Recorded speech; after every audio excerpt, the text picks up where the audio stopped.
आप जो हस्ती को सुनने के लिए यहाँ पर आए हैं, अब मैं इस शेर के साथ उन्हें दावत देता हूँ कि तूफानों से आंख मिलाओ। जो नौजवानों को ये मैसेज दे रहे हैं, तूफानों से आंख मिलाओ, सैलाबों पर वार करो, मुल्लाहों का चक्कर छोड़ो, तीर के दरिया पार करो। फिरोज रागा साहब, मिर्जा अमजद बेग साहब, साबिर भाई, माजिद बशीर साहब और इस शहर में मजलिस के जिम्मेदार सलीम भाई कॉन्ट्रैक्टर, मुफ्ती इमरान साहब, हबीब अब्दुल रहीम साहब, हकीम है वो, ताहिर देशमुख साहब, विखार भाई, इरफान गागा साहब, बाबू भाई बागवान, यूसुफ मिर्ज़ा साहब, बब्बू भाई मैकेनिक, शाहरुख भाई, अरशाद भाई, सलमान ऑटो रिक्शा के जिम्मेदार यूनियन के सदर इरफान भाई, और मेरा नौजवान भाई, मेरा नौजवान साथी जाकिर मोहम्मद गौस। अजीज़ान गिरामी, आपके शहर से मेरी वाबस्तगी बहुत पुरानी है। मेरी ननियाल, मेरी नानी, मेरे नाना, इनकी खबरें यहाँ मौजूद हैं। यहाँ के स्कूल में मैंने तालीम हासिल की है। मेरे कई दोस्त इस शहर में रहते हैं। देखिए, जब मैं गेस्ट हाउस पर बैठा था, वो बाबर देशमुख आए, जाहिद आए, दूसरे काफी साथी आए। तो एक बात मैं कहना चाहता हूं कि आपके इस बस्ती से मुझे एक मोहब्बत है। हमने इस जलसे में आने से पहले एक बुजुर्ग जो हमारे पास क़ियाम पजीर है, जियाउद्दीन रिफाई, उनकी मज़ार पर ज़ियारत की, चादर चढ़ाई। कहने का मकसद ये है कि ये ज़मीन, ये जवान, ये बुजुर्ग, ये सब नौजवान मेरे बहुत नज़दीक के हैं और ये निस्बत से मैं आपसे बात करना चाहता हूँ।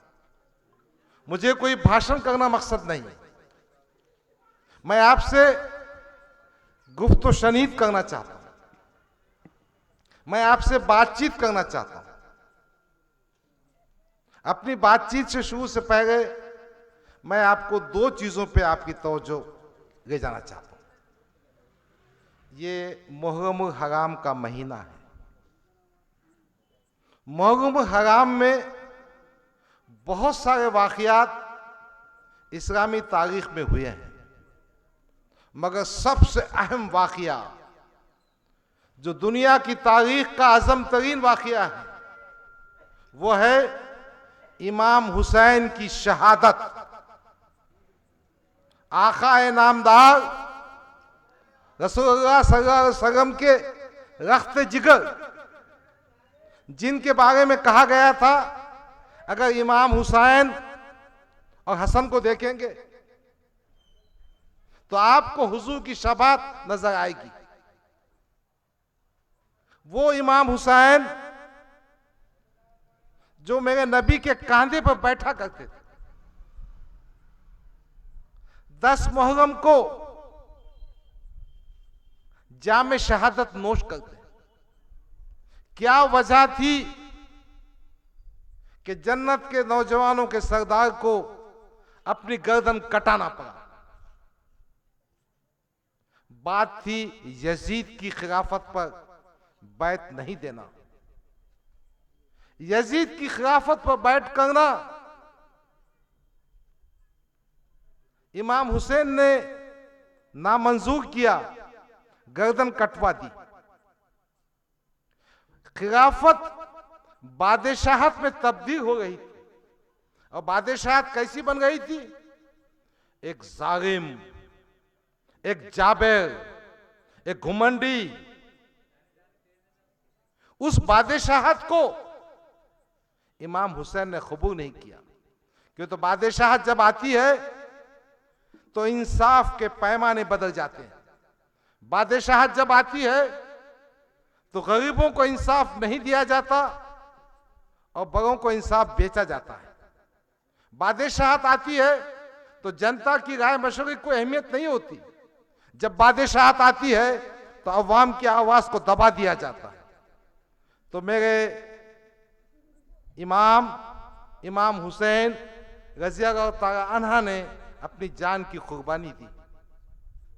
यजीदियत के खिलाफ, बादशाहत के खिलाफ, घुमंडी और जालिम बादशाह के खिलाफ अपनी जान की कुर्बानी दी।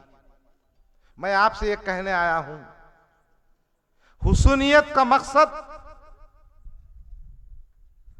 इमाम हुसैन की शहादत का मकसद, ये किरदार कहीं ना कहीं रसूल के गुलामों के पास, उनके गुलामों से गुलामों के पास होना चाहिए। मुहर्रम का महीना है, इस महीने में मैं आपको ये दावत दे रहा हूं, उठो, जालिम, घुमंडी, नाइंसाफी करने वाली हुकूमत के खिलाफ उठ खड़ा होना होगा।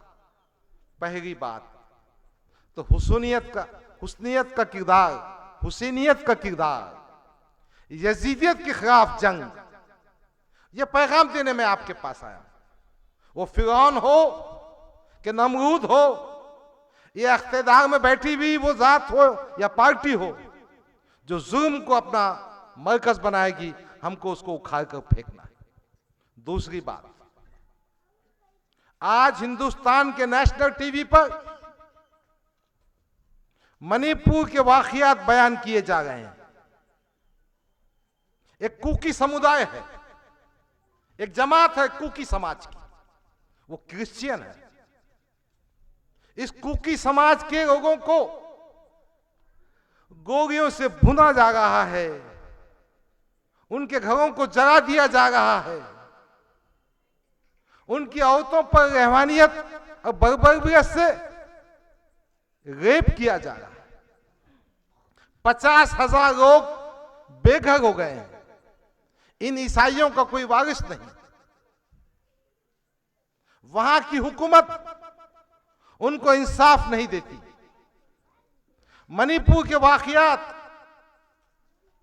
इसलिए है कि वहां बीजेपी सत्ता में है।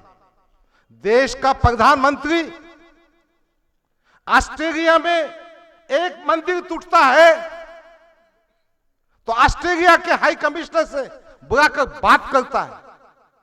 मणिपुर में 150 चर्चों को जला दिया गया। क्या वो इबादतगाहें नहीं है? मणिपुर में ऐसे जो वीडियो आए, कई वाकयात, कई 100 खवातीन की अस्मत दगी की गई, हुकूमत खामोश बैठी। साफ समझने की बात है, जिसके पास सियासी ताकत नहीं होगी उनको जगा दिया जाएगा, उनको खत्म कर दिया जाएगा। देखिए, तो मेरा मानना यह है कि अगर आपको इंसाफ चाहिए तो आपको ताकतवर भी होना पड़ेगा। तो ये 2 वाकयात सुनाकर मैं आपसे कहना चाहता हूं कि सियासी ताकत, कुव्वत उस मकसद के लिए जरूरी है जो इमाम हुसैन का मकसद था। अजीजान गिरामी, आज हम आपके शहर में आए हैं। हमारे पास मुसलमानों में यह मिजाज है जो हमारे बुजुर्ग भी कहते हैं, जो बहुत हद तक सही भी थे, कि हमको शिवसेना बीजेपी को शिकस्त देना है। मैं अमरावती में था, बैरिस्टर असदुद्दीन अवैसी मेरे साथ में थे। अमरावती की जो पार्लियामेंट की मेंबर है, उस खातून का नाम है नवनीत राणा। उस नवनीत राणा ने आजाद उम्मीदवार की हैसियत से चुनाव लड़ा और कहा कि मैं बीजेपी शिवसेना को हराने के लिए इलेक्शन में आई। मस्जिदों से उसकी हिमायत में बयानात दिए गए, उलमाए कराम ने उसके लिए काम किया। कि तो मुसलमान समझता है कि पहला मकसद शिवसेना बीजेपी को हराना है, इसलिए जो उसके खिलाफ बात करेगा हम उसको वोट देंगे। मोहतरमा चुनकर भी आ गई। चुन के आने के बाद मोहतरमा नरेंद्र मोदी की गोद में बैठ गई। अमित शाह की शान में खसीदे पढ़ने लगी, हनुमान चालीसा पढ़ने लगी। तो आपको यह तय करना है कि आप किसको ताकत देंगे। अभी मैंने सुना ज़िम्नी इंतखाब में आपने एक कांग्रेस के उम्मीदवार को वोट दिया। वो मुसलमान के वोटों को बाप की जागीर समझ रहा हो, उसके खुट्टे से बनी हुए समझ रहा। मैंने सुना परसों को मीटिंग किया था अमन कमेटी की, जनता दरबार किया था। वो एमएलए को मैं पूछना चाहता हूं, क्या तेरे को एक भी मुसलमान नहीं दिखा जनता दरबार में बिठाने के वास्ते? यानी हमारी हैसियत ये हो गई कि हमको तुम शिवसेना बीजेपी का डर बताकर हमारे वोट लो और समाज को दूर बिठाओ। सियासत में मुसलमान के वोट चलते, मगर मुसलमान की सत्ता में भागीदारी नहीं चलती। अब देखो नेशनल सतह पे क्या काम हो रहा है। नेशनल सतह पर बीजेपी के खिलाफ, एनडीए के खिलाफ एक अलायंस बन रहा है। नीतीश कुमार है, ममता बनर्जी है, केजरीवाल है, शरद पवार है, राहुल गांधी है। कोई मुसलमान चेहरा हिंदुस्तान का दिखता है क्या? वो दिखते कौन? फारूक अब्दुल्ला, मुफ्ती महबूबा। फारूक अब्दुल्ला, मुफ्ती महबूबा कश्मीर के हद तक सीमित है। और पूरे कश्मीर में कितने एमपी है मालूम? 6 एमपी है। कश्मीर में 4, जम्मू में 1, लद्दाख में 1। फारूक अब्दुल्ला कभी हमारे मसाइल की बात करते नहीं करते। अभी आसाम में बदरुद्दीन अजमल की पार्टी है, उनके तकरीबन 18 एमएलए, 2 एमपी है। केरल में मुस्लिम लीग है, 2 एमपी है, तकरीबन 20 के आसपास एमएलए है। मजलिस इत्तेहादुल मुस्लिमीन है, 2 एमपी है, तकरीबन 10 एमएलए है, कई कारपोरेटर्स है। असदुद्दीन अवैसी से क्यों पेट दुखता तुम्हारा? बुलाओ ना असदुद्दीन अवैसी को भी। जब तुम बीजेपी को हराना चाहते हो तो बदरुद्दीन अजमल को बुलाओ, असदुद्दीन अवैसी को बुलाओ।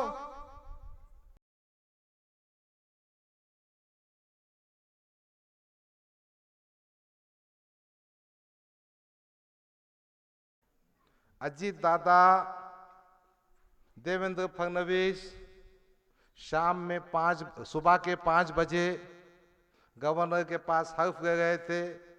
दोनों में निकाह हो गया था। अब आदमी आदमी के बीच में निकाह होता कि मैं बोल नहीं सकता, या मुझे समझ में नहीं आया उसमें से कौन नौशा था, कौन दुल्हन थी।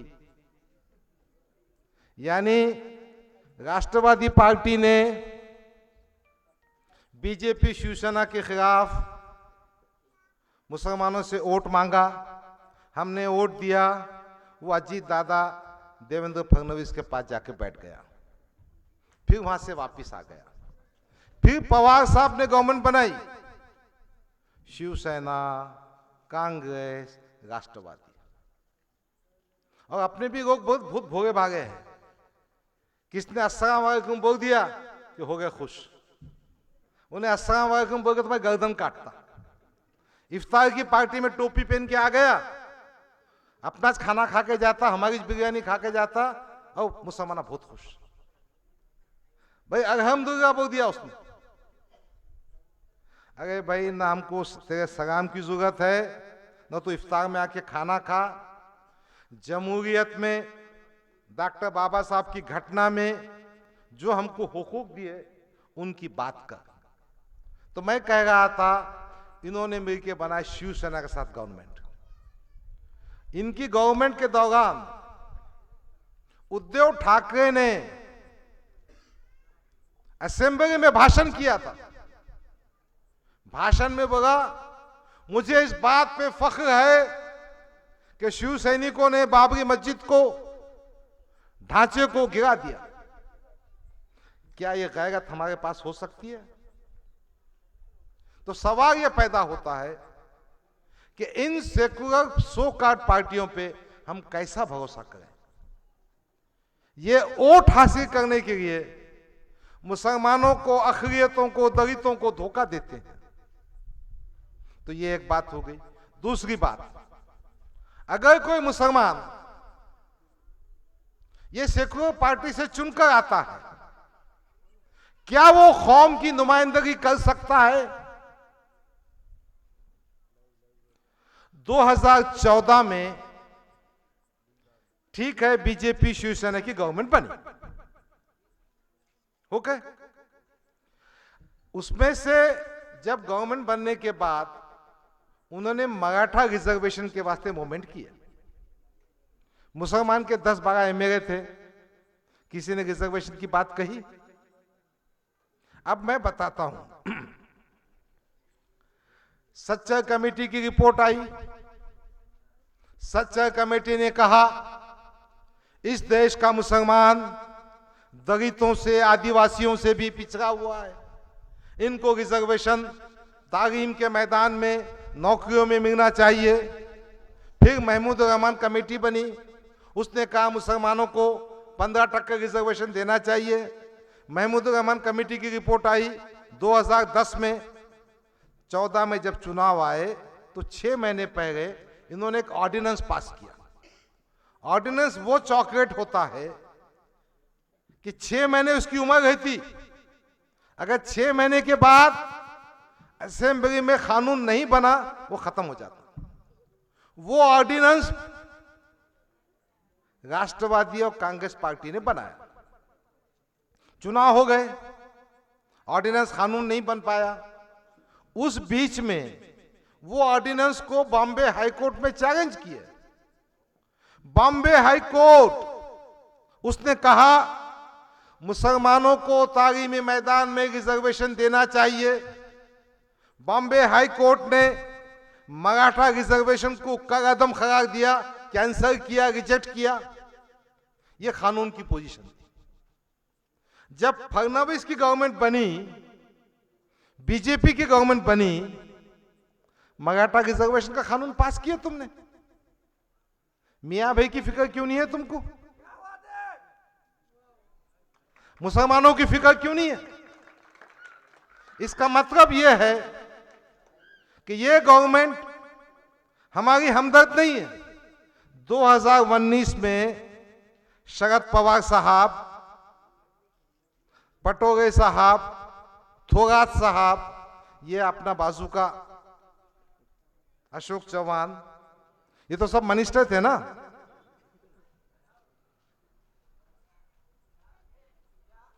मुस्लिम रिजर्वेशन की बात क्यों नहीं की है भाई? किससे तुम्हारी फटे हुई थी? हमने तुम्हारी कब सीना? इन्होंने सबने मराठा रिजर्वेशन का कानून पास किया। महाविकास आघाड़ी की गवर्नमेंट ने महाराष्ट्र में मराठा रिजर्वेशन की बात की।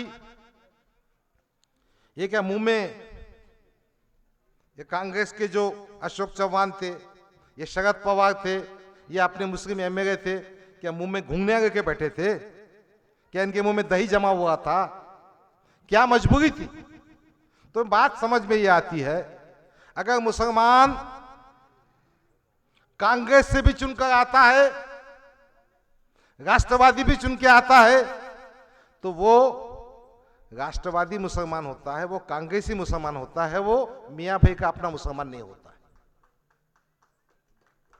तो दो बातें समझ में आ गई कि हम किस पे भरोसा करें, कौन सी सियासी पार्टी को हम साथ दें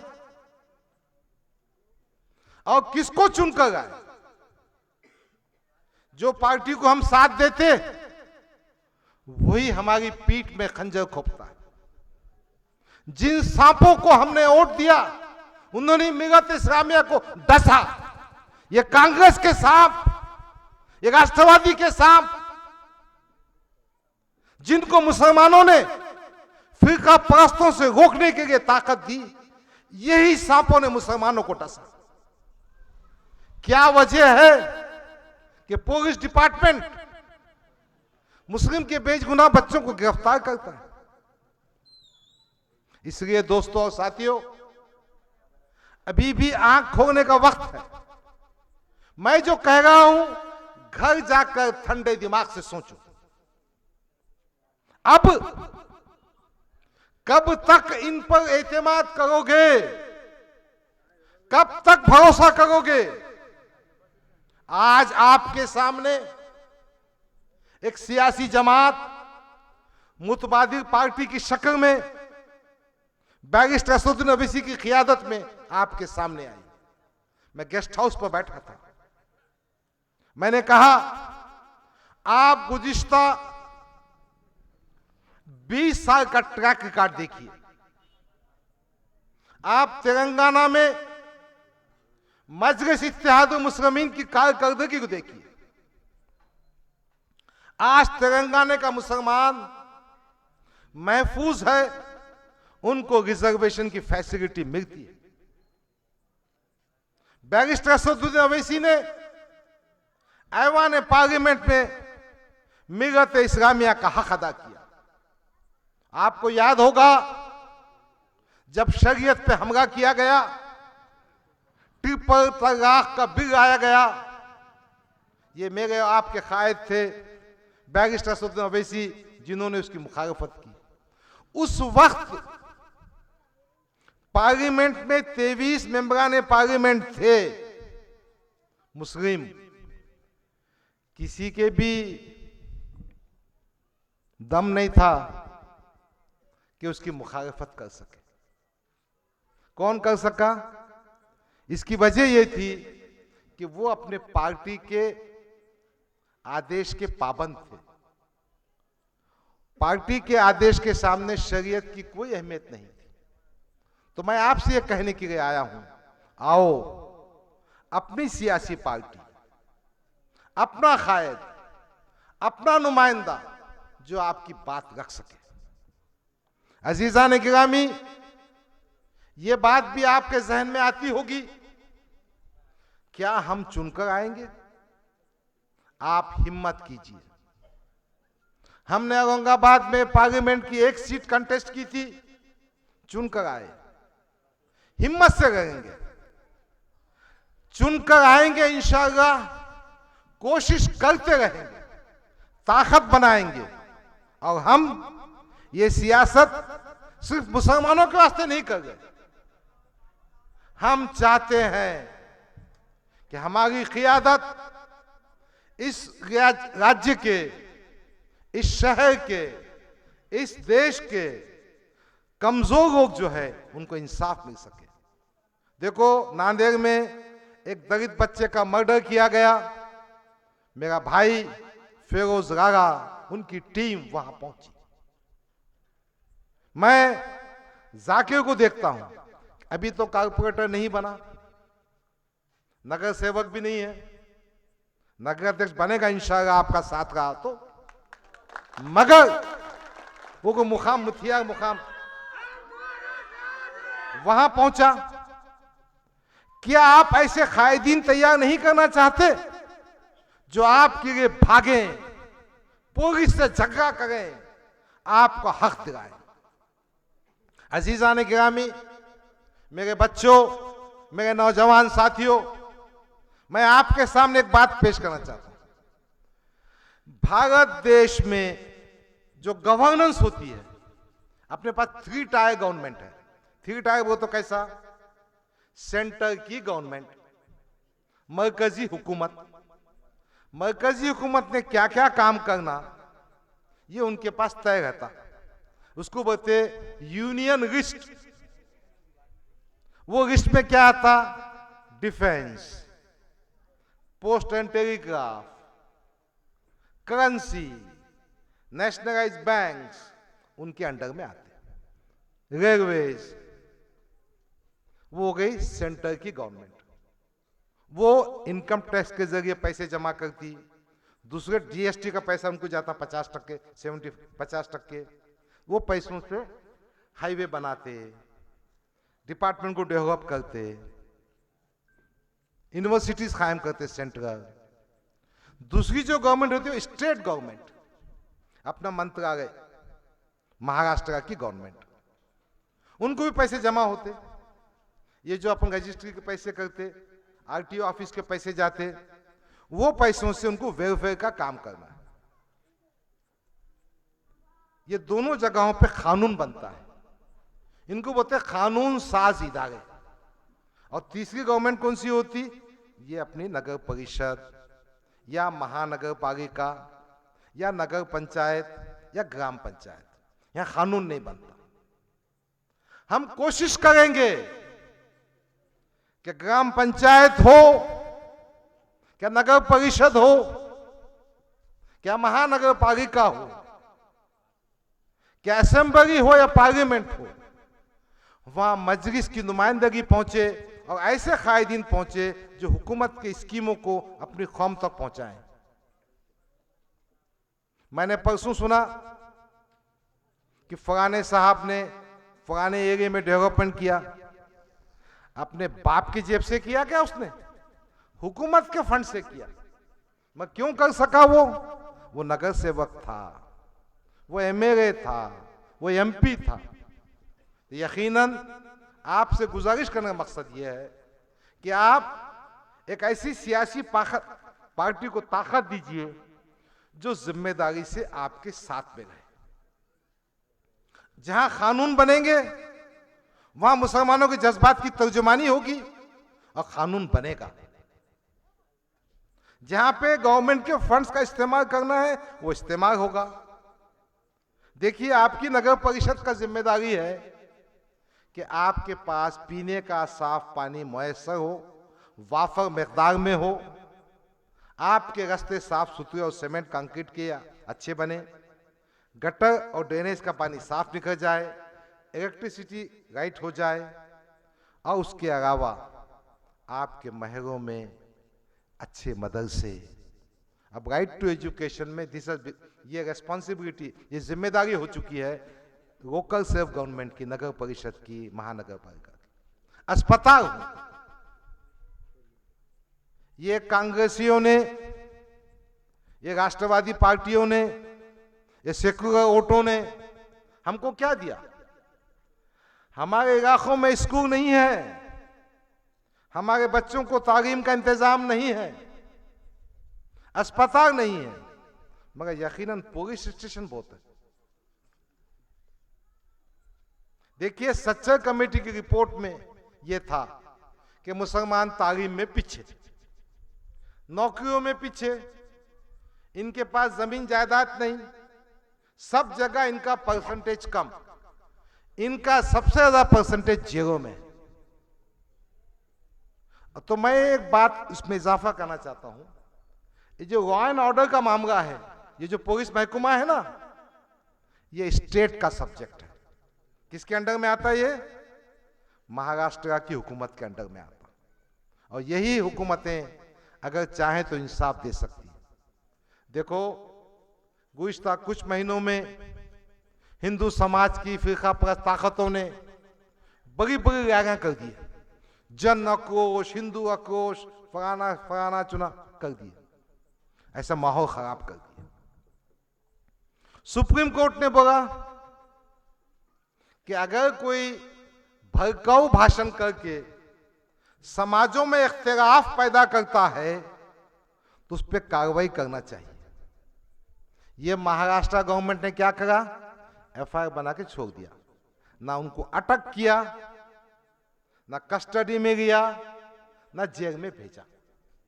यानी हुकूमत में बैठकर जिस तरीके से वो फिरका परस्त ताकतों को कर गए, उसके बरखिलाफ हमारे फिरोज भाई ने कहा कि पगड़ी बैजनाथ में हम गए थे, एक जगीन खान नामी आदमी को पुलिस कस्टडी में ले जाकर मार दिया गया। मैं आज से 1 महीना पहले अमरनेर गया था। यूसुफ टोपी वाला वहां का नगर सेवक है, 25 साल का, जलगांव डिस्ट्रिक्ट का वाकया है।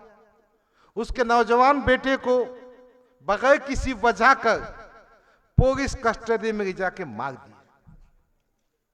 मैं गया खुरैश नगर चंद दिनों पहले, रुखमान अंसारी को, अफान अंसारी को मॉब लिंचिंग में मार दिए। परगा गया, रुखमान अंसारी को मॉब लिंचिंग में मार गए। शेगांव गया, वहां मार दिए। अकोला में खातून को जगा दिए। तो आप ये सुन लीजिए, इन तमाम मामलात में पुलिस मशीनरी क्यों काम नहीं कर रही? क्यों? तो रियासती हुकूमत उनकी माई बाप है। जब हमारे नौजवान फिरोज गागा जैसा आदमी, जाकिर जैसा आदमी वहां बैठेगा तो उनको सब बातों पर इंसाफ देना होगा। जब तक आपकी सत्ता में भागीदारी नहीं होगी, आपको इंसाफ नहीं मिलता। इसीलिए एक पैगाम देने में आपके बीच आया हूं। आओ हम सब मिलकर इस बात का अहद करें कि मजलिस इत्तेहाद मुस्लिमीन का जो मिशन है कि हम सबको ताकत मिलना चाहिए। मुझे देगलूर शहर में कोई चुनाव लड़ना नहीं है, ना सदुद्दीन अवीसी साहब को रहना, मगर हमारे बीच में क़ियादत को बनाना है। ये क़ियादत ऐसी बनाएंगे जो गरीबों के आंसुओं को पोंछेंगे, होने वाले इंसाफ नाइंसाफी को खत्म करेंगे, पुलिस के जुल्म से दूर हटेंगे और ताकत के साथ हम अपने भाइयों की, पिछड़े हुओं की मदद कर सकेंगे। इसीलिए मैं आपसे गुजारिश करता हूं, आओ इत्तेहाद के साथ अपनी पार्टी, अपने कायद बैरिस्टर सदुद्दीन साथ दीजिए। शुक्रिया, खुदा हाफिज, अस्सलाम वालेकुम।